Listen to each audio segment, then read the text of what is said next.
Sebo ne banyabo balabi bafa balungi mbanirizaako nnyo mu linnya lya Mukama waffe Yesu Kristo. Ndebaza emirimu gye mukola, nebaza Katonda abakuumye nange nankuuma. Nga bulijjo ndi omusumba Joseph Kaya okuva ku Grace and Truth Church. Ntuse ne programu yaffe amazima, ekisa n'amazima. Era nga omulundi oguwedde twagabana ennyiriri eziwerako nga tutunuulira obutuukirivu bwa Katonda n'obutuukirivu obw'abantu. Twagala okugenda ebuziba tweyongera okwetegereza ennyiriri ezo. Tulabe kubanga omulundi guli twalaba ebyawandiikibwa byali bitulaga nti waliwo obutuukirivu bwa mirundi ebiri. Era omutume Pawulo yali atulaga omulundi ogwo okuva mu Baluumi essuula y'ekkumi ng'agamba nti kyensaba Katonda njagala Abayudaaya bano balokoke kubanga bwe baayagala okutereeza obutuukirivu obwabwe bo ate ne batagondera butuukirivu bwa Katonda. Kati nga ebyawandiikibwa bitulaga awo nti abasajja bano yadde baali banaddiini nnyo, yadde baali bagezezzaako okukwata amateeka, yadde balina bye baali batalya okusobola okusanyusa Katonda, balina bye baali baleka okukola basobole okuba nga baweesa Katonda ekitiibwa, naye Bayibuli netulaga nti era tebaweebwa butuukirivu okuyita mu mateeka. Era ne tulaba ng'ebyawandiikibwa bitulaga nti obutuukirivu bwa mirundi ebiri.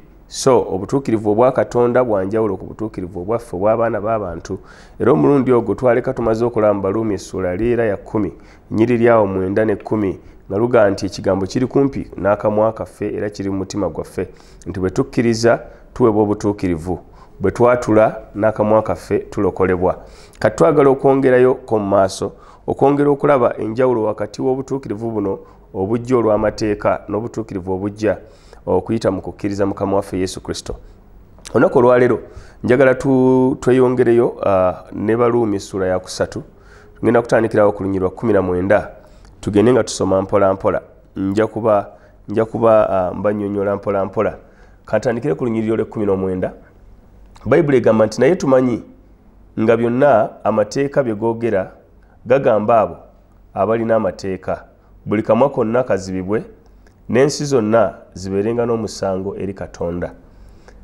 Kati mu lunyiriri olwabiri n'agamba nti kubanga olw'ebikolwa eby'amateeka tewali alina omubiri yenna aliweebwa obutuukirivu mu maaso ge, kubanga amateeka ge gamanyisa ekibi. Kakati njagala okusooka okutandikirawo ku 19. Agenda tumanyi nti amateeka googera eri abali wansi w'amateeka. Kati kitegeeza nti Katonda bw'aleeta amateeka yali okusookera ddala agaleese gasobole okubeera nga gakola ebintu nga bibiri. Ekisookera ddala wano bakitugamba nti ekisooka nti omulimu gw'amateeka buli kamwa konna kazibibwe. Ekyokubiri ensi zonna zibeereko omusango eri Katonda. Kakati egyo emirimu giringa ebiri Bayibuli wano gyetulaga egy'amateeka. Omulimu ogusooka bagaye gwa kuziba mimwa. Amateeka gaziba gatya emimwa? Njagala kikoonako katono ekyo. Amateeka gaziba emimwa nti gajjawo okwewolereza kwonna.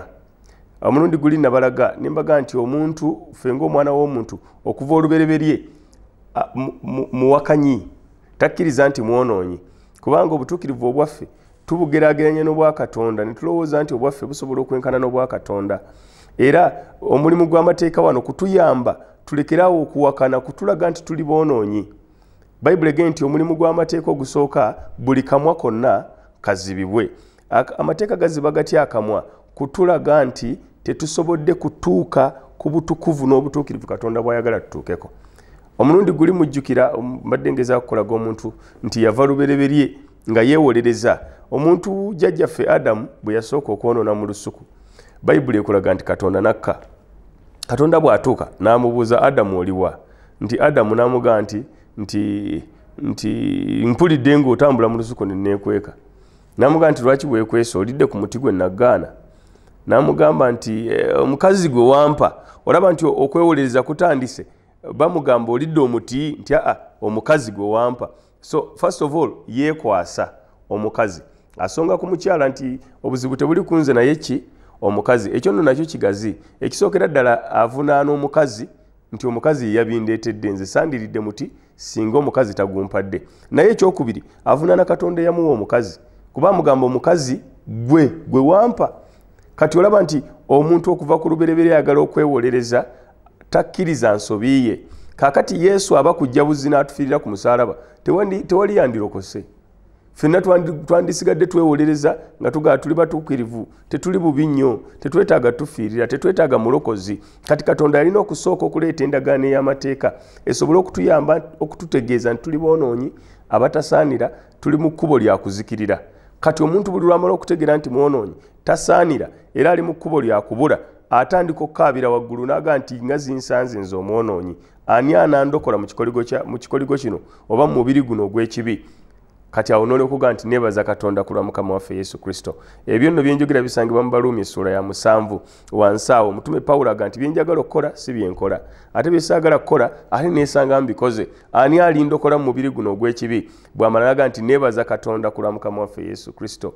Kakati mbadde nkolaga Adamu nti yeekwasa buli kintu kyonna, naye ye talina lwe yeesongako n'aga nti gunsinze, nyonoonye, nsonyiwa Katonda wange. Era omulundi omulala Bayibuli etulaga nti awo wennyini mu lusuku lwa Edeni nti bwe bamala mbu ne bakwata ebikoola ne batandika okwebikkako. Kati omulimu gw'amateeka gwa kubikka ku kiki tuli ekituufu, bantu kubikkula, si kubikka, kubikkula kyetuli ekituufu. Kubanga Bayibuli ega nti omuntu yakola amalagala n'agakolamu engeri y'olugoye ne yeebikka. Katonda aleme mulabanga bw'afaananira ddala. Kwegamba omuntu yeebikkako ateekako kye bayita mask oba ke bayita akakookolo. Teri ayagala kulaga kituufu kyali. Naye Katonda akebera emitima. Ye bw'atunuulira emitima gy'abantu alaba nti mikyafu, alaba nti emitima tegyagaliza, alaba nti omutima gulina obujja. Kati waliwo ekika ky'ebibi nga ne bw'olongoose eno waggulu byo bisigaleyo eri munda, obusungu, obutasonyiwa, obutasaasira, bintu bingi ebifaana bwe biti ebyonoona omitima gyaffe munda, ng'ebyo byonna ffe tetubibala ng'ebibi. Kasita oli aga sibba, sirimba, siyenda, n'olwekyo ndi mutuukirivu ngenda mu ggulu. Katonda alaga nti etteeka lize lizibe buli kamwa. Kaakati Adamu bwe yeebikkirira, Katonda abimuggyako n'amugaa nti ebyo ebikoola bikala ne biwotoka, n'amusalira endiga. Era bw'amala n'amusiba eddiba. Kikyagezaako okumulaga nti okuggyawo ebibi kijja kutwala okuyiwa omusaayi. Oba point ogiraba wano. Kaakati wano Adamu ku lubereberye baali bamusongera ku ndagaano ya Mukama waffe Yesu Kristo eyali agenda okujja, ng'amulaga nti okuggyawo ebibi byo kiritwala kuyiwa musaayi. Ate ng'omusaayi ogwo teguli bagugo Adamu newankubadde ogw'omwana wo. Ojjukira Mukama waffe yali agambye Ibulayimu n'amugamba nti genda osale omwana wo, genda oweeyo omwana wo nga ssaddaaka ku lusozi lwe ndikulaga. Bw'atuukeyo n'amugamba nti tosala mwana wo, n'amuwa omwana gw'endiga. Yali agezaako okulaga nti omwana yali agenda otufiirira si mwana w'abantu naye yali mwana wa Katonda. Era ebiro bwe byatuuka Yesu Kristo n'ajja n'ayiwa omusaayi ogw'omuwendo. Oyo buli amukkiriza aweebwa obutuukirivu buno bwe ndi mu kuyigirizaako olwaleero. Kati kanneeyongereko mu maaso. Omutume atulaga wano nti omulimu gw'amateeka gano kuziba buli kamwa. Kati buli kamwa bwe kamala okutegeera nti koonoonyi, nti oba buli muntu ategedde nti mwonoonyi, awaddawo wagamba and that all the world may become guilty before God. Nti n'ensi yonna ebeereko omusango mu maaso ga Katonda. Bayibuli bw'egamba nti ensi yonna eriko omusango, kitegeeza buli yali azaaliddwa omukazi okuva ku Kayini, Aberi, baani bonna paka ku anaasembayo okuzaalibwa, bonna baliko omusango. Kitegeeza bonna beetaaga obulokozi buno obuli mu Mukama waffe Yesu Kristo. Abooluganda, ennyiriri zino bw'oyongera ozitunuulira otandika okulaba Katonda engeri gy'atulabamu. Kubanga oluusi eddiini eyinza okuba nga erina engeri gyetumatiza mu mitwe gyaffe nti bwe naalekerawo okulya akamyu, ne ndekerawo okulya ebisolo ebitazza bwenkulumu, ne ndekerawo oba olyawo okulya ebisolo ebitaawula binuulo, ne ndekerawo okusaba ku Lwokusatu nga nsaba lwa Mukaaga, awo nja kuba nsaanidde okugenda mu ggulu. Ebyo nno bya magezi g'abaana b'abantu, naye mu maaso ga Katonda Bayibuli wano ekulaze nti tebisobola tuwa butuukirivu. Kanyongere mu maaso nkulage. Bayibuli ekulaga mu Lunyiriri olwabiri, therefore by the deeds of the law there shall no flesh be justified in his sight, for by the law is the knowledge of sin. Kakati omutume ayongera n'agaziya ekintu kino n'agamba nti olw'ebikolwa by'amateeka tewali alina omubiri yenna ayinza okuweebwa obutuukirivu. Kakati first of all mu Lunyiriri 19 akulaze nti buli alina omubiri mwonoonyi, bonna bayonoona. Kati bw'amaze ate mu lwabiri n'agamba nti mu kukola amateeka tewali alina omubiri agenda okuweebwa obutuukirivu. Kakati ekigambo kino tewali alina omubiri ayinza okuweebwa obutuukirivu, ekyo nakyo kigazimu okusookera ddala yali asonga ku Bayudaaya. Abayudaaya bano emirundi egisinga buli nnyiriri ezo ez'endagaano enkadde eziraga ku bantu abatasaanira, abantu abaayonoona, abantu abatali ba Katonda, nga bo babisindika babizza mu bannaggwanga be bayita ba Gentiles. Ng'Omuyudaaya yamanyi be balonde ba Katonda, be batukuvu, be bagenda mu ggulu. Kati bano abatali Bayudaaya be baana ba Geyeena, be baana ba Setaani. Naye wano Pawulo bw'aga nti tewali alina omubiri ayinza okweba obutuukirivu. Yali agezaaho okulaga bano Abayudaaya bannannyini mateeka nti mwebale gakwata, mwebale gagondera, mwebale kufuba byonna bye mukola, naye mu go tewali n'omu ku mmwe agenda okuweebwa obutuukirivu. Kiki kyagezaako okulaga? Agezaako okulaga abantu ekifo ekituufu eky'amateeka. Atulaga nti amateeka malungi bwe tugakozese kye galina okukola. Mukama waffe yeebazibwe. Ki kye gakola? Kutulaga nti twetaaga omulokozi. Ki kye gakola? Kutubuniza tulekerawo okwewolereza, tukkirize nti twayonoona mu maaso ga Katonda era twetaaga okuyambibwa. Kati bw'amala otulaga nti tewali alina omubiri agenda okuweebwa obutuukirivu mu maaso ge, kati n'alyoka atulaga mu Lunyiriri 21 nti naye kaakano awatali mateeka obutuukirivu obwa Katonda butegeezebwa amateeka ne bannabbi. Era buno bulabisiddwa. Wuliriza, akyogera Bayibuli yeewuunyisa. Kati amazina akulaga asoose n'aleka mu Lunyiriri 19:2 ng'ensi yonna esaliddwa omusango. Abantu bonna kagambe nti we've been floored. Buli kyakwewolereza kyonna alinga akijjeewo nga tokyalina kye weekwatako. Buli omu amaze okusalirwa omusango alinga ali mu kkubo ly'okugenda mu kuzikirira. Bw'amazina alyoka aleeta ate essuubi. Twebaza Katonda nti buli waalaga nti tewali ssuubi ate amala n'alaga nti waliwo essuubi. Buli abaana ba Isirayiri basisinkana ennyanja ate amala n'atemawo ekkubo. Kati Katonda bw'amala otulaga nti mu mateeka muno temuli bulokozi, mu mateeka muno temuli kuyambibwa, bw'amala ate n'aleeta ekitangaala ekipya. Omusana omujja ate ne gutuviirayo. Agamba atya nti kaakano waliwo obutuukirivu bwa Katonda obulabisibwa awatali mateeka. Ey'Oluzungu egambye the righteousness of God without the law. Lwaki anyweza nnyo ekintu ekyo without the law? Akulaga nti obutuukirivu ogenda buweebwa naye sooka weesonyiwe essuula eri Katonda gyaggaddewo. Abooluganda, ebigambo bino byengezaako okufuba okubeera nga mbalaga. Abantu abasinga balabanga bye bimu. Waliyo abantu abamu ng'alaba endagaano enkadde n'endagaano empya, endagaano ya Musa n'eya Mukama waffe Yesu n'ez'aba Ibulayimu yalaba ze zimu. Ate buli tubeera nti twawula bulungi kigambo tumaliriza tutabudde ebintu. Era Bayibuli ega nti omuntu ow'emitima ebiri talina kyayinza kufuna eri Katonda. The double-minded man can receive nothing from the Lord. Bayibuli bweto bweyogera mu kitabo kya Yakobo.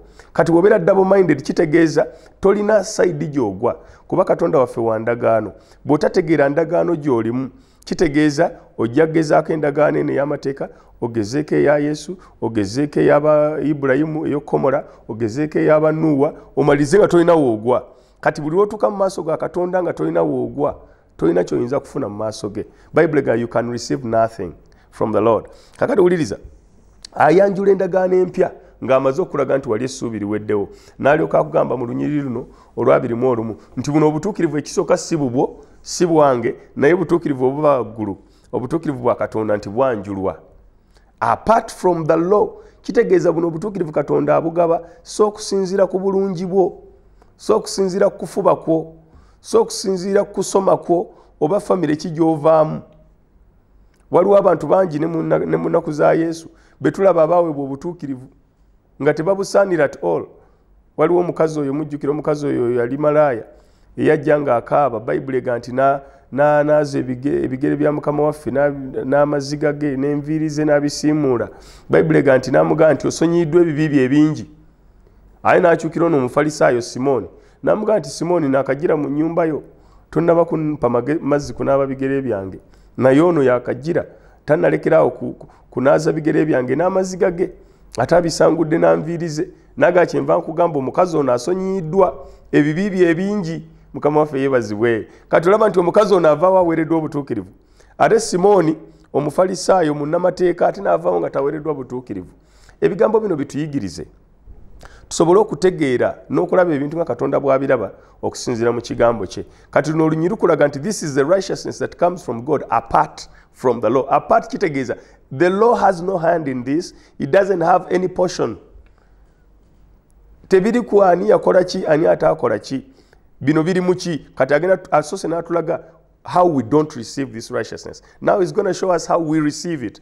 Kati bw'amala n'ayogera mu part B mbu even the righteousness of God which is by faith. N'akulaga nti buno obutuukirivu bwo bufunwa lwa kukkiriza. Uliriza ate mutume Pawulo mugezi nnyo kubanga first of all engeri gya ajuwingamu keesi ye asooka n'aga nti buno obutuukirivu bwendeeta sanjula kintu kipya. Naye agaye nti bwoleka amateeka ne bannabbi agezaako okulaga nti ne mu ndagaano enkadde buno obutuukirivu bwaliyo naye tuyinza okuba tetwasobola bulaba kubanga eno enjiri ya Mukama waffe ejja lwa kubikkulirwa. Kati ababikkuliddwa ekisa kya Katonda ne bategeera Katonda engeri gy'akola ebintu Katonda baatuma ati ne bongera obibikkulira abalala. Kati Pawulo alina bye yabikkulirwa abasinga bye twali tusobola kulaba mangu mu ndagaano nkadde. Kati akulaga nti n'amateeka gennyini bonoba ogetegereza ne bannabbi bonoba obasomi ojja kizuula nti baayogera ku butuukirivu buno obujja olw'okukkiriza Mukama waffe Yesu si olw'ebikole by'amateeka. Bonoba ozzeeyo mu Yeremiya 3:1 ojja kusomaga nti awo olulituuka mu nnaku ez'oluvannyuma ndikola endagaano empya nabo singa gye nakola ne bajjajjaabwe ku lubereberye bwe baayonoona ne batanywerera mu ndagaano yange ne bagivaamu ne ndayira mu busungu bwange tebalisikira ki nsi nsuubize nti naye eno y'endagaano gye ndikola nabo nti ndibasonyiwa ebyonoono byabwe n'obutuukirivu bwabwe siribujjukira nate era ndibwerabirira ddala nditeeka amateeka gange mu mitima gyabwe era ne mbayigirizanga okutyanga n'okukankaniranga ebiragiro byange n'ebirala n'ebirala. Bw'onooba osoma ennyiriri ezo addamu n'azikwotingira mu Bebulaniya essula ya 8 olunyira olw'omwenda n'olw'ekkumi mujja kugenda mwesomereyo. Naye kikyengeza okulaga nti endagaano eno empya eyanjulwa ng'akulaga nti olina okusooka okuggalawo chapter emu osobole okuggulawo chapter endala. Omulundi guli nabalaga ne mbagamba nti Katonda waffe ye takyuka naye ze bayita covenants endagaano azikyusa. Buli muntu adiringa naye okusinzira mu ndagaano era aggalawo endagaano emu n'atandika endagaano endala. Waliwo gye baali bayita Adamic covenant. Eyo endagaano ya Adamu yaliwo naye neggwawo. Endagaano ya Adamu yali egamba etya nti emiti gyonna egiri mu lusuku mulyangako naye omuti oguli wakati mu lusuku temukola ki temulyangako. Adamu bwe yalya ku muti oguli wakati mu lusuku ogw'okumanya obulungi n'obubi endagaano n'agimenya era eyo endagaano n'esaanawo. Katonda n'ajja n'akola endagaano endala. Yakola endagaano ne Nuuwa n'aga nti sirizikiriza nsi nate n'amataba nga bwenkoze kubanga omutima gw'omuntu n'okulowooza kwe byonna bibi okuva mu buto bwe. Eyo endagaano ekirungi teyaliiko muntu nti bw'okola bw'oti sirizikiriza nsi n'amazzi era yamuwa akabonero kaali ka musoke n'agamba nti Katonda atadde musoke mu bire buli lwanalabanga musoke oyo matazikiriza nsi n'okutuuka olwaleero Katonda taddangayo kuzikiriza nsi n'amazzi. Katonda n'akola endagaano endala ne Ibulayimu nti buli mulenzi yenna omwana w'obulenzi anazaalibwa mu nnyumba yo anaakumulebwanga ekikuta ky'omubiri gwe. Eyo nayo ndagaano Mukama waffe yeebazibwe. N'akola endagaano endala ne Musa eyo yagikolera ku lusozi Sinaayi. Kati bw'amala n'akola endagaano empya ne Mukama waffe Yesu. Kati gwe ogwa mu ndagaano ki? Kati toyinza ga nti zonna nzigwamu. Mukama yeebazibwe. Kati kyengezaako okulaga muganda nge gwe awuliriza nti kikulu nnyo okusooka okwenoonya ne weetegeera mu Katonda. Toyinza ga nti nze ngwa mu ndagaano ya Musa ate ngwa mu ya Ibulayimu ate ngwa mu ya Nuuwa ate ngwa waliwo gye bayita Davidic covenant ne Dawudi yakola naye endagaano. Kati bw'omala okwetegeera nti ni mu Yesu Kristo olina okutegeera eno endagaano ya Yesu Kristo basemberera batya Katonda. Bye bino byengezaako okulaga gamba nti haleluya. Kakati kitegeeza nti eno endagaano ya Yesu tosobola gitambuliramu nga togitegedde kubanga tojja kumanya biki ebiginyweza ate biki ebigimenya. Kati wuliriza omusota gwabuuza Kaawa nti wamma temukkirizibwa kulya ku muti gwonna mu lusuku n'aga nti baatugamba nti tulyanga mu muti ogwo oguli wakati nti n'ogukwatangako tetugukwatangako n'ekyo tekyali mu ndagaano. Kati sitaani buli lwakusanga n'endagaano eyiyo ggwe gye wakola ne Katonda togitegeera amaanyi agagiyimiriramu oba tokyagalina era omukazi yamaliriza omuti agulidde. Kati nene endagaano ya Yesu ngezaako okulaga biki byetaliimu ate biki ebigirimu. Kati wanaagamba this is the righteousness apart from the law nti buno obutuukirivu awatali mateeka nti era bwogerwa amateeka ne bannabbi. Kakati wuliriza bw'amala n'agamba nti nti bwe butuukirivu bwa Katonda olw'okukkiriza. Liriza kati akulaga amaze okulaga biki ebitalina kubeeramu mu ndagaano eno ge mateeka n'okukwata ebiragiro. Kiki ekirina okubeeramu akikulaga kwe kukkiriza Mukama waffe Yesu Kristo. Kati wanaakulaga bw'aga nti obutuukirivu eri bonna. Wuliriza bw'akyogedde mu y'Oluzungu agambye nti this is the righteousness without the law is manifest. Nti obutuukirivu buno bulabisibwa. Kitegeeza nti obutuukirivu buno bwaliwo naye nga tebunnalabisibwa mu ndagaano enkadde. Bwali bulinda ky'okulabisibwa. Bwali bulinda Mukama waffe Yesu ajje. Bw'ajja akule agende ku musaalaba abonyaabonyezebwe attibwe afe azuukire.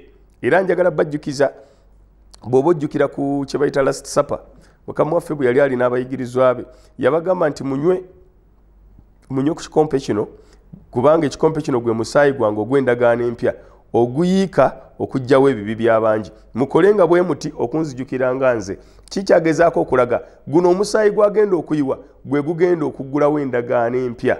Kitegeeza bonna abagenda okusemberera Katonda kati tebakyetaaga musemberera kuyita mu ndagaano eri enkadde eya Musa eya bw'onookola bw'oti nga Katonda akola bw'ati, bw'otookole bw'oti nga Katonda takola bw'ati. Kati aleeta endagaano empya. Lwaki agiyita mpya? Kuba waliwo enkadde. Mukama yeebazibwe. So kati aga nti eno yendaga gwe musaayi gwange ogw'endagaano empya mukolenga bwe muti. Kakati tukomewo wano Mukama waffe n'alyoka ayogera n'agamba nti omusaayi guno nti obutuukirivu buno bujja olw'okumukkiriza. To all. Kati bw'agamba nti this is the righteousness to all and on all. Akulabikira ng'ategeeza nti Katonda agaba obutuukirivu eri abantu bonna abali wansi w'enjuba. To all and on all. Bw'amala naye n'ateekawo ke bayita akawaayiro gye bayita exceptional clause n'agamba who believe bonna abakkiriza. Kati kitegeeza wuliriza singa akomye wali ku all gwandibadde ffenna abali wansi w'enjuba abaazaalibwa Adamu twandibadde tuweereddwa obutuukirivu okuyita mu musaayi gwa Yesu. Naye bw'amaze n'assaako akakwakkulizo abakkiriza ekitegeeza bonna baani abakkiriza. Kakitegeeza abakkiriza bonna awo singa tukoma awo buli alina kyakkiriza aba amaze okuweebwa obutuukirivu. Obakkiriza Buddha, obakkiriza Muhammad, obakkiriza Yesu, obakkiririza mu njuba na mwezi, buli akkiriza. Naye bw'amaze ati n'ayongerako akawaayiro akalala naga nti abakkiriza Yesu Kristo Mukama waffe. Kati uliriza buli kawaayiro kaleeta kalina be katemako. Yagambye righteousness to all ne tubeera ffenna tulina obutuukirivu. Who believe abatakkiriza n'abatemako. In Jesus abatakkiriza mu Yesu nabo batemeddwako. Simanyi olaba Katonda engeri gy'asengeka ebintu. Kati wanaakulaga nti obutuukirivu buno buli eri abo bokka abakkiriza Mukama waffe Yesu Kristo. Omulundi guli nabalaga lwaki kiba kitwalira kukkiriza Yesu Kristo okuweebwa obutuukirivu buno. Kubanga Yesu yekka ye yatuukiriza amateeka gonna agaali gatubanjibwa era agaali gatwawula ne Katonda. Ekyo nakinnyonnyola nnyo omulundi guli era ne nkulaga nti Yesu yajja kukola ki? Si kudibya mateeka naye kutuukiriza. Nabasomera omulundi guli mu Matayo ne nkulaga nga Yesu aga nti sajja kudibya najja kutuukiriza. Era omulundi ogwo ne nkulaga nti Yesu yatuukiriza buli kawaayiro konna na buli bbanja lyonna eryali libanjibwa mu mateeka. Era ku musaalaba n'alyoka akaabira waggulu n'awaayo omwoyo gwe n'agamba nti kiwedde. It is finished. Kiki ekiwedde? Buli bbanja lyonna limaze okusasulwa mu maaso ga Katonda. Kati buli amukkiriza agibwako ebibi bye olw'omusaayi gwa Mukama waffe Yesu. Ekyo nno mu Bayibuli oba mu theological doctrine kye tuyita the doctrine of substitution. Kitegeeza nti Katonda abeera atuwa obutuukirivu bwa Mukama waffe Yesu n'atuggyako ebibi byaffe n'abissa ku musaalaba gw'omwana we Yesu Kristo. Ke kali kayogera mu Yokaana 3:16 buli amukkiriza, wuliriza, buli amukkiriza aleme okubula naye abeere n'obulamu obutaggwaawo. Muganda nga mpuliriza nzikiriza nga oba obadde ojja okutugoberera otandise okulaba enjawulo wakati w'obutuukirivu obwaffe n'obutuukirivu bwa Katonda. Era otandise okulaba lwaki ffenna kitugwanira okukkiriza Mukama waffe Yesu Kristo ono okusobola okuba ntuweebwa obulamu obutaggwaawo n'okubeera ntuweebwa obutuukirivu mu maaso ga Katonda. Kakati wuliriza agambe nti bonna abakkiriza baweebwa obutuukirivu buno. Kitegeeza nti buli atakkiriza aba yejjeemu yekka. kubanga wuliriza waggulu eri gye twatandikidde mu 19 n'olwabiri yasoose n'atulaga nti bonna baayonoona bonna tebaatuuka ku kitiibwa kya Katonda era buli mumwa gwonna guzibiddwa olw'amateeka gano nti era tewali alina omubiri aliweebwa obutuukirivu mu maaso ga Katonda. Kati wuliriza ffenna bwe yamaze otusalira omusango n'alyoka atuterawo ekkubo eppya alinga agamba nti bwe yaggaddewo Katonda yaggalawo oluggi luli lwe bayita mateeka n'alaga nti tewali ayinza luyitamu n'ayingira mu ggulu.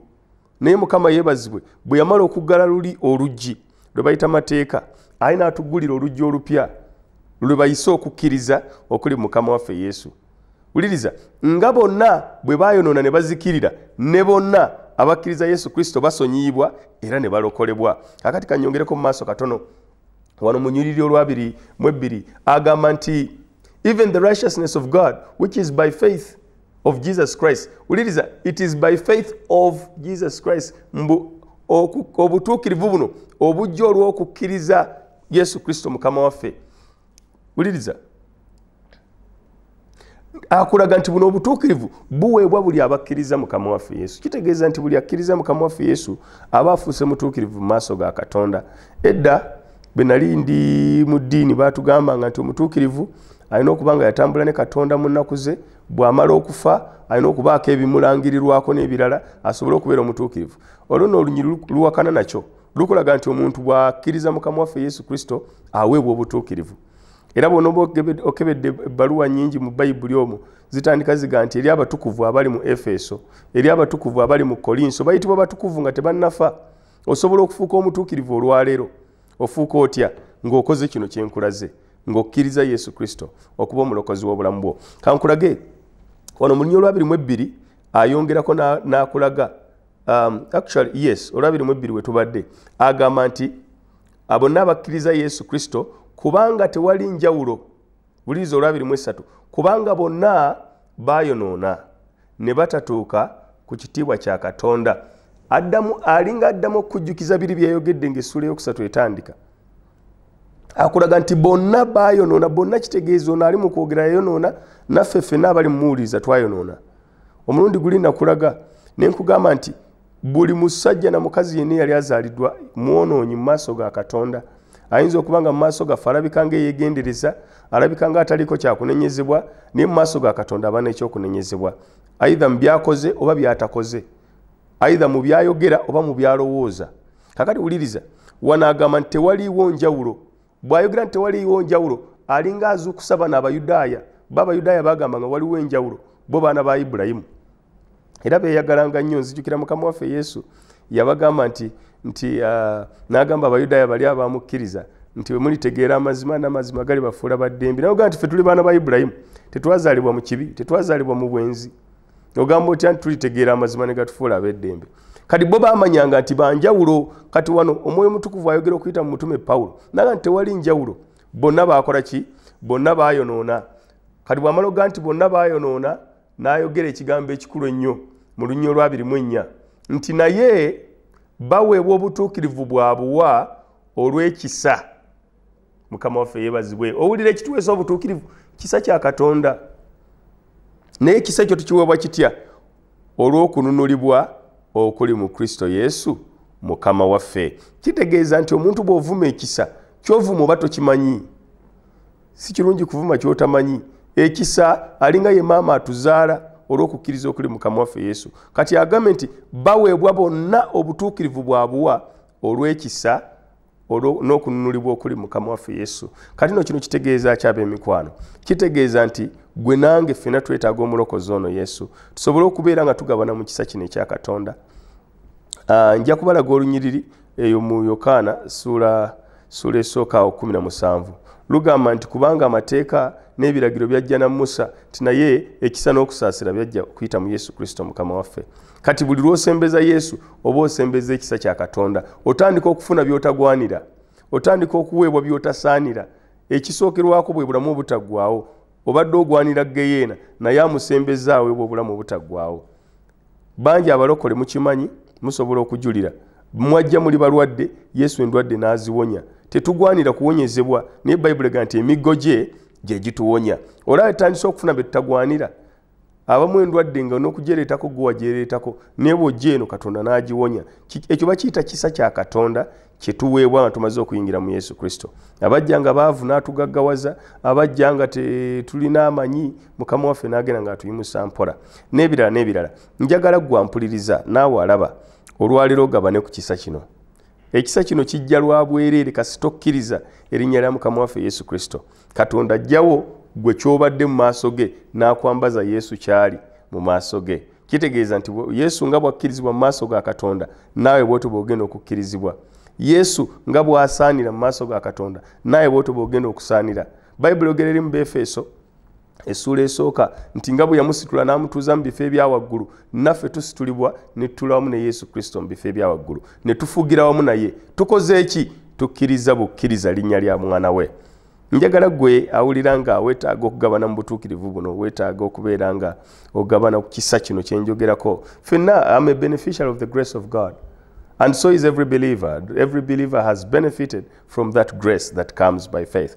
Njagala oddemu ebigambo bino omunange ng'obijja ku mutima gwo oyite Yesu okuyingira mu bulamu bwo. Ddamu ebigambo bino nange gwe abadde ndaba. Gamba Mukama wange Yesu Kristo, njagala okwebaza olw'ekigambo kye mpulidde. Olunaku olwaleero nzigulawo omutima gwange oyingire mu bulamu bwange Yesu, olokole emmeeme yange. Sonyiwa ebibi byange byonna bye bankolera ne bye neekolera, era nsaba owandiike amannya gange mu kitabo kye eky'obulamu. Olwaleero nzikiriza okugoberera n'okulokoka. Mukama onyweze n'okutuuka mu bulamu obutaggwaawo. Gambako nti amiina. Mukama waffe abampera omukisa, mikwano mbaagala nnyo. Amannya nga bulijjo ndi omusumba Joseph Kaya okuva ku Grace and Truth Church. Era nga mbasaba abamisinze program eno oba oyagala okola ku programs zaffe ez'emabega, osobola okugenda n'olaba programs ku YouTube channel oteekamu Dr. Joseph Kaya. Bw'onooteekamu ojja kuba ng'olaba programs zaffe ez'enjawulo. Osobola n'okusubscribinga muziliking programs zaffe ezo. Subscribe as much as you can. Tusobole okubeera nga twongera okuba nga tuwuliziganya. Oyinza n'okukebera ku Facebook tubaako. Tubaagala nnyo. Nsaba Mukama bampera omukisa, mbaagaliza week ennungi. God bless you.